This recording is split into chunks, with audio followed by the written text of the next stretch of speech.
What is the opposite of meat? Milk. Milk. Milk. Milk. Milk. What's the opposite of milk? Meat. Meat. Meat. Meat. Okay, why do all these people think meat and milk are opposites? The simple answer is because they're Jewish. And in Judaism, meat and milk are kind of opposites. So much so that observant Jews don't mix them when they eat, and even wait up to 6 hours after eating meat before they'll eat any milk products. Every second counts, check! Yes, chef. But when I ask people why meat and milk are opposites, why we keep them separate, What's that? I don't know. this isn't so surprising because the Torah doesn't actually say anything about meat and milk. And what most people think it does say is a mistranslation. Feel like that's kind of crazy, right? And when I start to unpack that craziness and look into what the Torah actually says, I realize that it goes way beyond just meat and milk. That's because in Jewish mysticism, milk and meat represent concepts that go far deeper than our stomachs, representing the Kabbalistic ideas of love and how we harness and channel love. So here we go. Why do Jews think meat and milk are opposites? I'm here at Crave, a kosher restaurant in Jerusalem that sells kosher cheeseburgers, sort of. And I think a lot of people would agree that these burgers are a spiritual experience, partly because they're just that good, and partly because of what meat and milk represent in Jewish mysticism. So let's dig in to meat and milk. Great, let's go. What is the basic rule regarding meat and dairy today? We don't do it. This is Rabbi Yitzchak Adlerstein, an expert in Jewish law who helped me understand this whole meat and milk thing. The Torah tells us not to cook meat and milk, not to eat meat and milk that have been cooked, and not even to gain any benefit out of meat and milk that are cooked together. And it even expands to trace elements of meat mixing with trace elements of milk, which is why we have two sets of dishes. So this is my kitchen, which actually isn't a good example because I don't eat dairy at home. That means I only have one set of dishes for meat. But I went to visit Chef Sarah, a boutique kosher caterer with an industrial kitchen. Or rather, I should say 2 kitchens. We're crazy. Just that's what we are, but we do separate dairy and meat. No dairy products go with meat or chicken. Right here is our dairy kitchen, and this is our meat kitchen. So as you could see, everything is separated. And so here is our dishwashing area. This is the dairy side, and this is the meat side. Everything is labeled dairy or meat. Sounds straightforward enough, but where it gets really interesting is the why. Why? Why? Why? Do you know what the Torah says about why we separate meat and milk? No. Don't eat You should not eat the milk. The milk of the lamb with the... Don't cook a baby goat, it's mother's milk. Yes, perfect. There we go. Right, so the Torah says, don't cook a kid, which is a baby goat, in its mother's milk.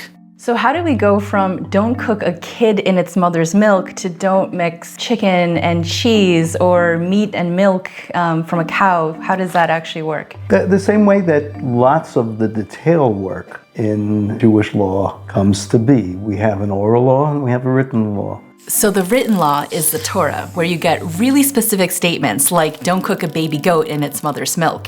And the oral law is the interpretations of those statements.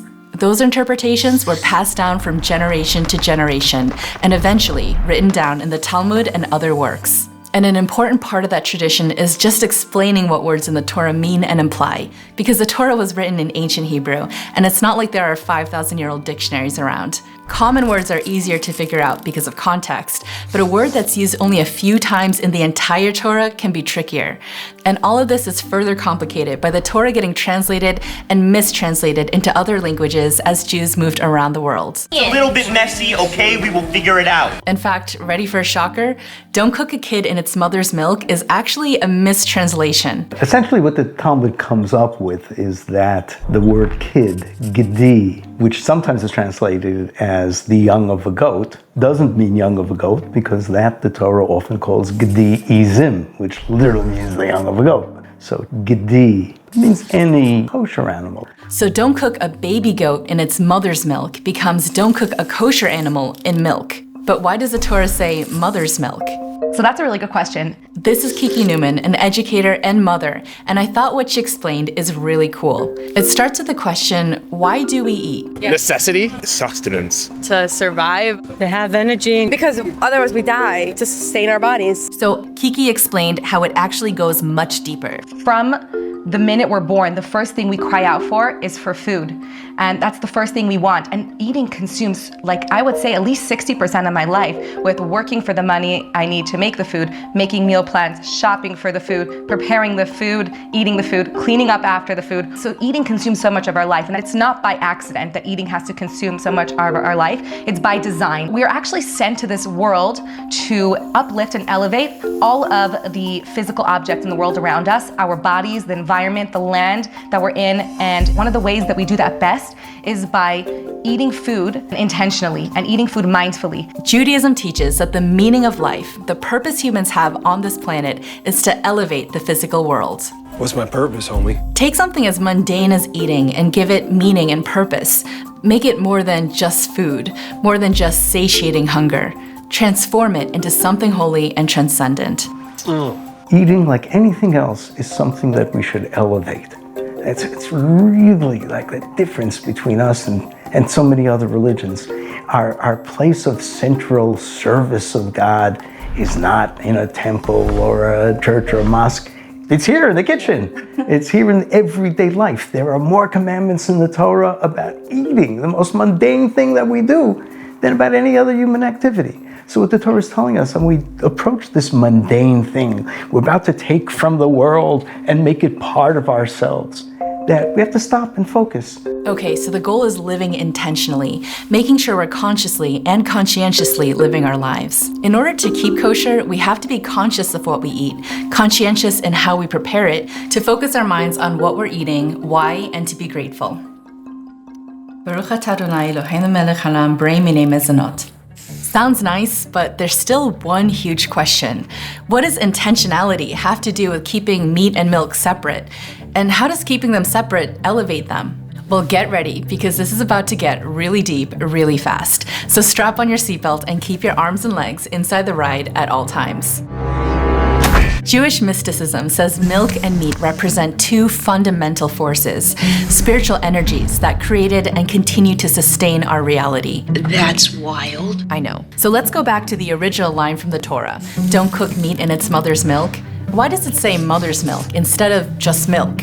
What does mother add to the equation? When I say the word mother, what are some things that come to mind? Love. Warm, nourishing, Caring. the nurture. Nurturing. Jewish mysticism agrees. Mother is love, kindness, caring, and life. We note two kinds of attributes or elements in the way God conducts himself to the world. One of them is called chesed. The word means loving kindness. Think of chesed as a flowing river of loving kindness from the creator of the universe. God is really just all chesed. But the chesed, the loving kindness of God, is just so overwhelming that it would just erase our individuality, erase free choice. So God had to contain that chesed within the parameters of gevurah. Gevurah translates as strength, but in this context, it's referring to boundaries. Think of a massive river. That flowing, powerful river is made out of water, the building block of life. But that massive flow of energy isn't creating much life as it violently pushes downhill. It's hard to make practical use of such a torrent of water. But if you divert some of that water into canals, you can irrigate your farm. And if you put in a dam, you can harness the power of that water to create electricity. That river is the spiritual energy of chesed, loving kindness. The canals and dams are gevurah, boundaries put on that flow of loving kindness in order to channel it and make it useful.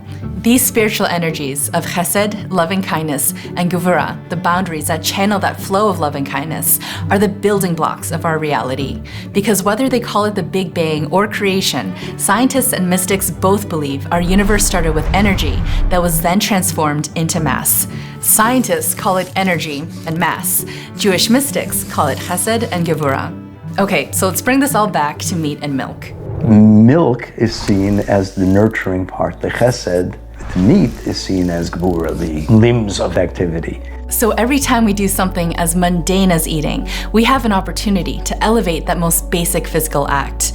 By being mindful of the deeper meanings of milk and meat, we remind ourselves of the fundamental spiritual forces that underpin reality and ourselves. That's because chesed and gevurah don't only relate to God and the universe, but they're also super relevant to our own lives. When do we act with loving kindness? And when do we lay down the law? We actually learned that we need a healthy balance of both kindness and severity in our lives. It can be hard to manage that delicate balance in your life and relationships if you're not aware of the distinction between chesed and gevurah. If you're all love and good vibes, you can't see problems and then work on them to make yourself and the world better.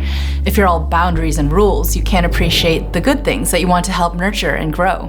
The goal is to love yourself, others, and the world, and then channel that love in a way that improves ourselves and everything around us. This basically boils down to living in the moment as conscious and purposeful human beings. Purpose, chef.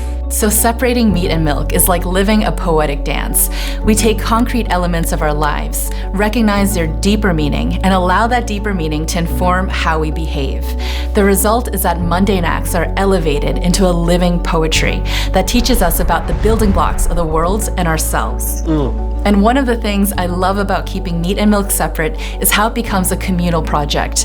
It literally takes a village. The butcher needs to make sure to keep his morning glass of milk out of the butchery, and the dairy farmer is finishing his hot dog before he goes back to work.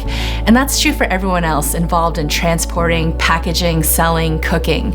It could be hundreds of people who will never meet each other who are all mindful of the distinction between meat and milk, mindful of the spiritual energies behind our reality, the distinction between chesed and gevurah, and how we and God channel the power of love to make the world better. It's a community of people with a shared vision of the world, a shared purpose. And in my mind, there's almost nowhere that becomes more clear than in a kosher cheeseburger at Crave. I can get a yummy burger all over Jerusalem, but a delicious non-dairy cheeseburger like this isn't a simple thing to come by.